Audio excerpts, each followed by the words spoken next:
I get it, but I get patches. They have to like. Yeah, me too.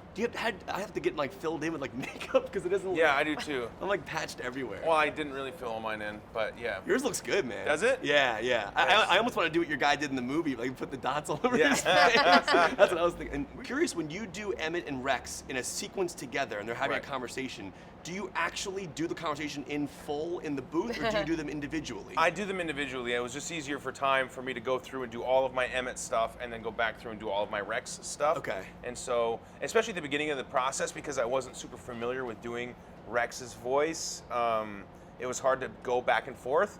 But towards the end, I find I can do it now. I can go back and forth. And so I'm making a bunch of videos, for instance, on Instagram, Yeah. where I'm going back and forth between the voices. And it's not as hard now as it would have been, a year or two ago when we came up with the character. It does sound like Kurt Russell, though. That's I'm nice. not gonna lie, it does sound like him. Wow, what a You think of compliment. Guardians, though. I was wondering if that was the connection. You know, one thing that I love about Phil and Chris, they're brilliant to this movie, is you're dealing with Legos, but you're also dealing with like all these cool inside jokes about movies, Justice League, all these different characters. But then there's this amazing, serious theme in this film about people hardening themselves and not being able to be themselves because of the negativity in this world. I'm wondering, as actors, what have you done to stay yourself, but harden yourself from certain negativities in the world, maybe social media or online?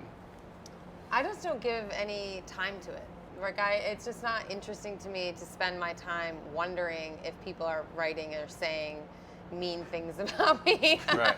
I think there's enough crappy things going on in the world that actually I would like to put my attention to. That anything that's personally, that's never about me. That's about you. Like Yeah. I think it's a really good lesson to take away. Like I'm not mad at anybody, so Yeah. if you want to spend your time being mad at me, like that's a waste of your energy. Have you found yourself having to change certain aspects to harden yourself from any negativity?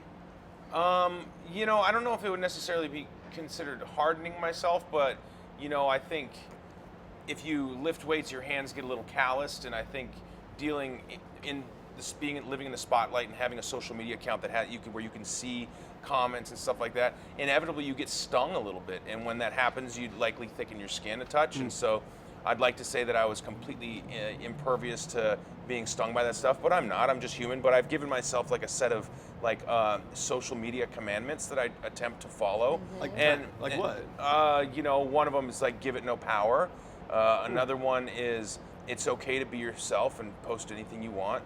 It's another one is understand the difference between there, and there. Another one is know the difference between it's and its. Yep. And your and your. Your and your. Yeah. Your and your. Make no grand proclamations.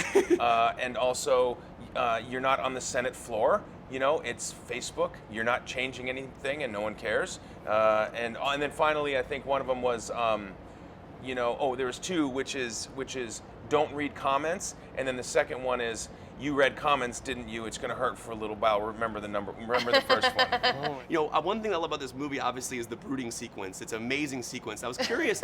I do wonder, though, the art form to the perfect brute, but also looking back at your earlier films, what do you think is your best brooding moment in a movie you've done? Ooh. How broody. I'm not typically a broody character. I don't think you're that broody either. I'm not super broody, but I did have on Jurassic World, I had a few look off in the distance and imagine the room's really smoky moments. Yeah. Like the kind of... Totally. And for you, is there an art form to the brute? Like, I love that sequence with your character in the beginning. It's about the voice. Yeah. You don't really, really drop your voice. Yeah. You talk quieter. Yeah, that's It's good. very serious. Yeah.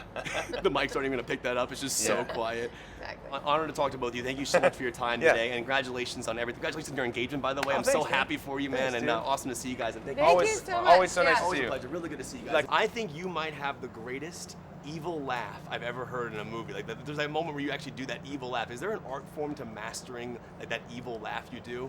Well, you have to think evil thoughts Right. and just really enjoy the moment. Right. But like the idea of it is like, do you actually have to think of something funny, or is it more of just like an acting element? Like, do you actually laugh yourself for real? I actually laugh. I just think of stuff that's funny to me, like, oh, if the guy that I used to date fell and broke his leg. That would be Will, hilarious to me. you look scared, Will. It's really unkind. Yeah, it's a little. Or like if a guy I used to date sees me with a hotter guy that looks like this guy.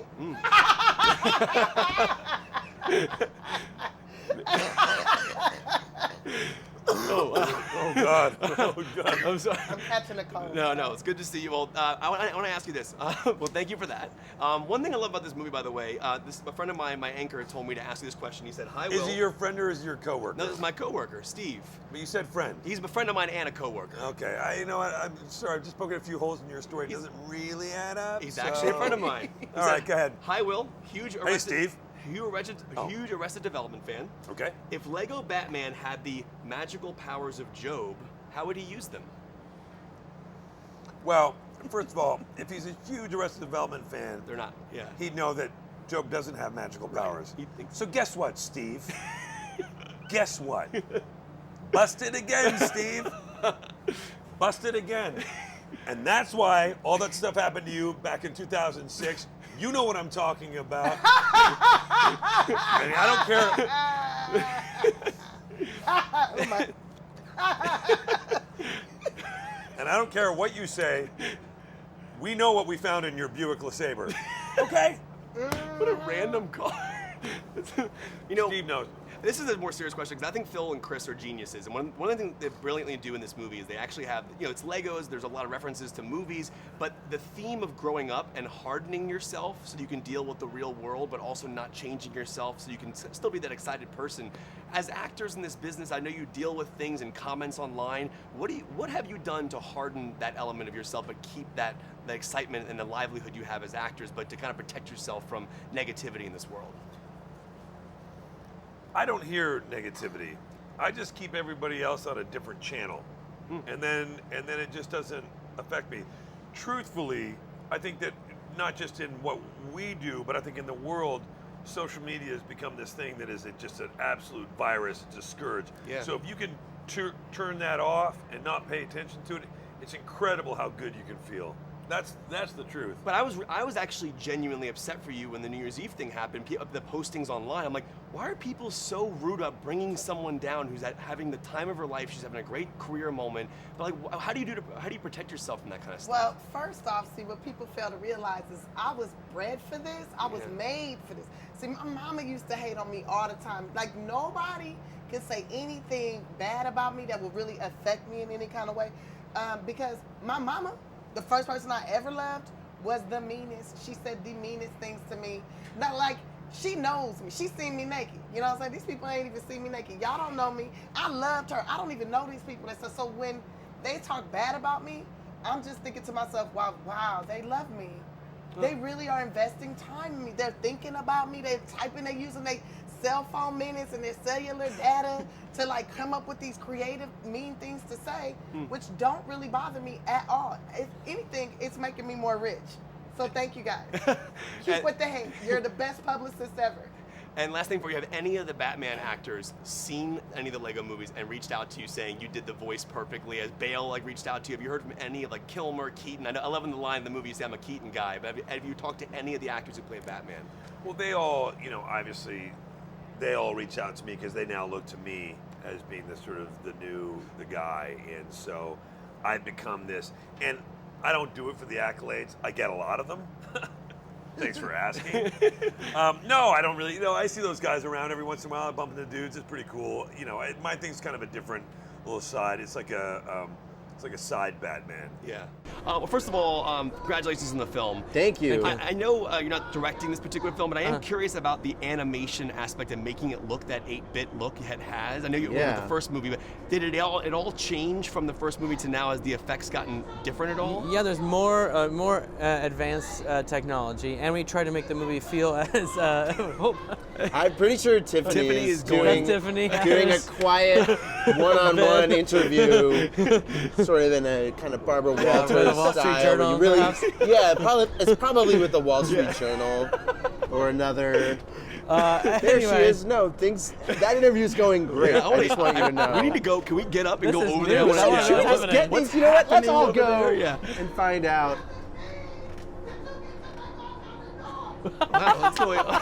What is she We'll discussing? give them an extra. She's we'll saying give them my extra- time No, here. no, Extremely don't lose passionate. it. No, this doesn't count. This is just like we're on hold. delightful B-roll. But Okay. how has Anyway, that, so that, yes. that almost 8-bit So- look changed? Yeah, so we've, with as the technology's advanced, we try to push the medium every time we make a movie, and this movie has a really crafty multimedia style to it. So we try to incorporate stop motion, real stop motion, puppetry. We had like characters on rods that we removed the Was rods that a for. real? Was that a Real the sequence minifig? where they're in the actual real world Yes. with him? That was Yeah, that that was was a real we with just did on a rod rod. removal. That was it. Yeah, and God. and we had cell animation, hand-drawn animation.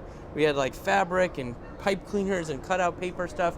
We tried to make it feel as crafty and handmade as possible. Yeah. And then now even the technology of the fancy CG stuff can look more advanced with like thumbprints and stuff on the bricks, and the Queen character herself as like a brick replacement animation was really complex, but was a real opportunity for the animators to go wild with their creativity. If you were to write a scene where Spider-Man Noir and Lego Batman met each other, Oh, man, what would they- those two talk about? Spider-Man Noir and Lego Batman. They would How about really you be get in along. Noir and I'll be Yes. You're kind of stealing my bit. Yeah. That's it. That's the whole sequence. I like need it. Nick Cage and Will Arnett to do a scene Oh, together. I man, really need to see that I happen. think they would really get along. Yeah.